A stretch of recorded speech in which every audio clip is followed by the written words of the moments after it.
14-time Emmy winner Meredith Vieira is easily one of the most recognizable journalists on TV, but her road to mainstream success certainly wasn't easy. From enduring devastating challenges in her personal life to shattering the glass ceiling in her career, these are the battles Meredith Vieira has faced and overcome.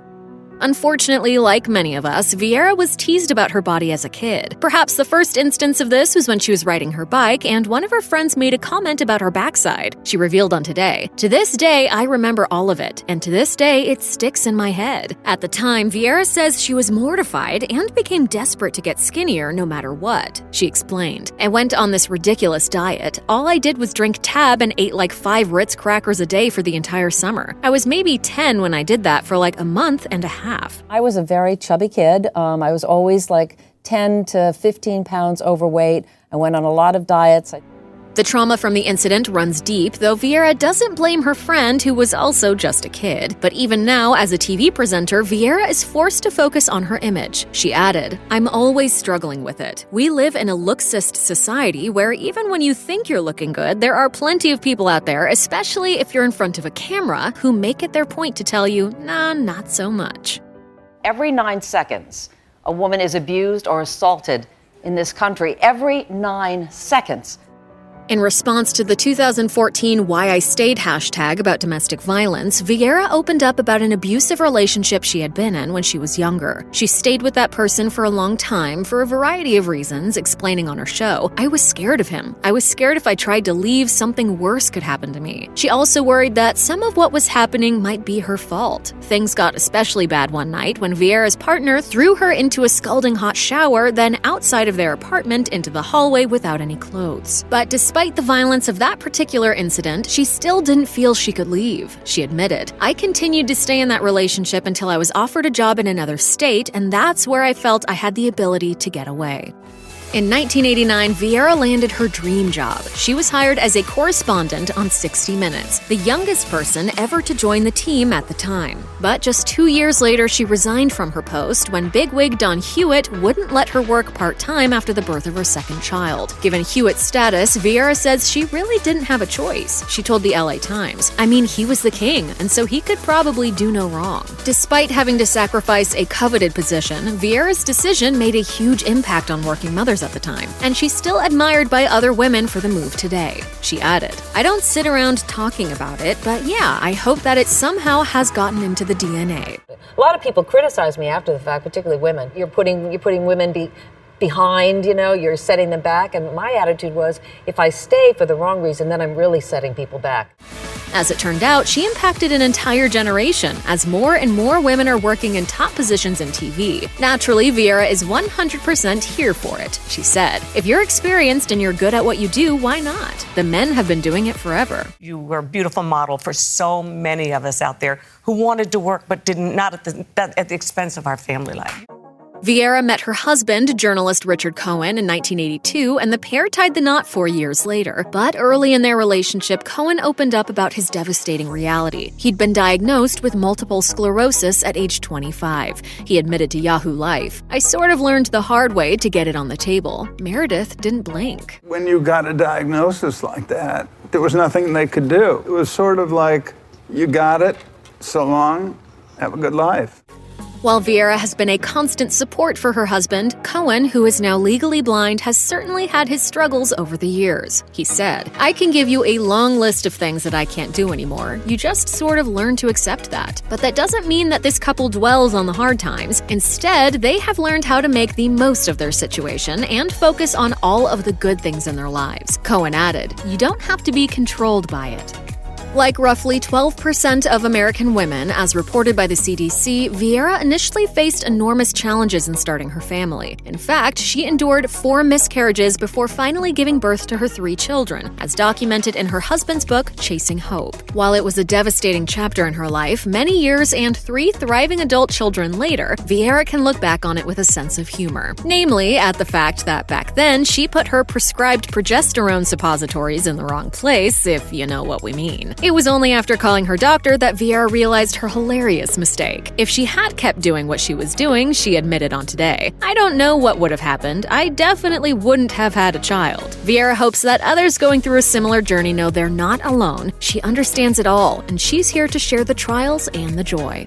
And that's really the goal of what we're trying to do, is to touch people, to let people know they're not alone. Along with his lifelong battle with MS, in a brutal twist, Richard Cohen was diagnosed with colon cancer twice. The first was in 1999 when he was treated and sent into remission, but the disease returned, sending Cohen into a deep depression. Vieira told ABC News, "He went into himself like I've never seen. I think he was a much angrier man. That second surgery carried with it a lot of stuff afterwards during the recovery period." While things were quite dark for the family for a while, eventually Cohen began to recover both his health and his spirit. And through it all, the couple relied on one particular thing to get them through: humor. Vieira said, "Even at the worst, right after the second colon cancer, we always found something to laugh about. It's what gets you through." Good morning, I'm Meredith Vieira, and this is the first day of our brand new show called The View. ABC's daytime talk sensation The View hit the air in 1997, featuring 5 women of varying ages and backgrounds, and one of those OG hosts was Meredith Vieira. But after riding the wave of ratings success, eventually the show's drama-fueled format began to grate on Vieira's nerves. She recalled in the 2019 tell-all Ladies Who Punch the explosive inside story of The View. "The show was evolving. It didn't feel the same way. The vibe was getting weird. I felt like it was becoming a little bit more about acting than connecting." Vieira formally left the show in 2006, telling Time that she felt it had even become hard to watch. She said, "I'm proud of the work we did there, but it's not a good time in the history of the show. It sort of became a joke." Every family has dysfunction, and when you work in television, that's your family.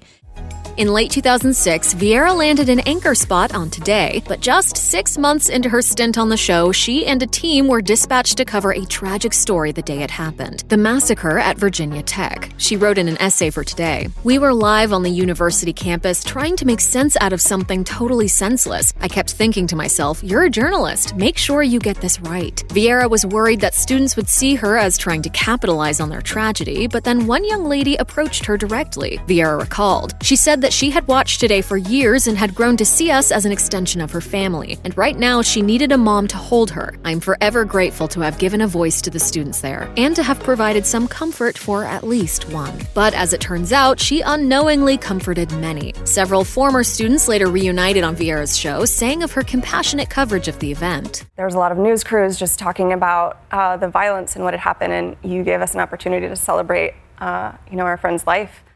While anchoring Today is likely a dream job for many aspiring journalists, Vieira quickly discovered she didn't want to stay at that post forever. She told Good Housekeeping, "After a 4-year contract, I signed on for 1 more year, but as the year progressed, I began to realize that it wasn't working for me in terms of my personal life." But first, I'm sorry, but Rebecca, remember first, this is Today on NBC. We do. In reality, Vieira was exhausted. She was getting up at 2:30 a.m. every day to prepare for her 4:30 a.m. call time, and it was all too much for her and her husband. She said, "Sleep deprivation is a bad thing. When you're tired all the time, you just don't feel well. You don't define yourself by your job, but I found myself kind of doing that." 2017 ushered in the peak of the Me Too movement. Once it was amplified on social media, awareness erupted worldwide, resulting in the demise of many high-profile figures. And accused of assaulting an NBC staffer at the Sochi Olympics, Today co-host Matt Lauer was fired in November of that year. Naturally, Vieira was devastated to learn of the accusations against her friend. She explained to People, "It was like a gut punch. I was in LA and my phone started going off at 4 a.m. I didn't know what to make of all of it." Well, there are consequences to actions. Ever sympathetic, Vieira feels that what happened was likely more complicated for all parties than the media made it out to be. She added, "The whole thing is just sad, and it's been rough in a lot of places with a lot of people." On July 24, 2020, television icon Regis Philbin died of natural causes at 88 years old. For Vieira, who once took over Philbin's spot on Who Wants to Be a Millionaire after he departed the show, the loss was significant. Vieira revealed to People, "Well, the obvious thing that everyone will miss is he was the constant entertainer. He was so good at conversation, so good at listening, and such a great listener." What is the big deal, Charles? I don't know. You must be doing something right. Huh? But for all of the joy that Philbin shared with audiences over the course of roughly 60 years in the industry, there's one thing that Vieira said she'd miss more than anything else. She revealed, "What I will miss the most is his kindness. He never forgot that he was this kid from the Bronx." Philbin had reached out to Vieira when she first launched her own talk show. Philbin understood the daunting challenge in getting things off the ground and generously offered his help, appearing several times as, of course, the most delightful guest. There are a lot of great people in this industry, but there are a lot that, like in anything, maybe don't really wish you well. Regis wished everybody well. Vieira has crafted an incredible career over the course of several decades. She's hosted game shows, helmed talk shows, and covered important breaking news. But like many of us, even she has struggled with her confidence over the years. She told ABC News, "It doesn't matter where you are in your career. Everyone, especially women, has imposter syndrome." Why am I doing this? What was I thinking? But Vieira also says there's a light at the end of the tunnel for those of us facing a career pivot. She explained, "Once you get that piece cracked, the more practical part, the how do I apply my skills from one industry to another, that piece tends to flow automatically." In 2020, Vieira and her family went on lockdown just like everyone else in response to the COVID-19 pandemic that impacted all of our daily lives. Fortunately for Vieira, she was able to make the most of her time in quarantine with her husband, Richard, as well as their dog, Jasper. And in the midst of transitioning some of her TV duties to filming from home, she said she also spent time manifesting gratitude and focusing on truly appreciating all that she has. But unfortunately, Vieira's oldest son, Ben, and his girlfriend tested positive for the virus way back in February. While he is doing fine these days, Vieira explained to Closer Weekly, Ben had a fever, but he was very lucky. He never needed any hospitalization or anything like that, and he has since for a while tested negative and has been able to donate blood and plasma, so that has been a great thing to be able to give back. Check out one of our newest videos right here. Plus, even more list videos about your favorite celebs are coming soon. Subscribe to our YouTube channel and hit the bell so you don't miss a single one.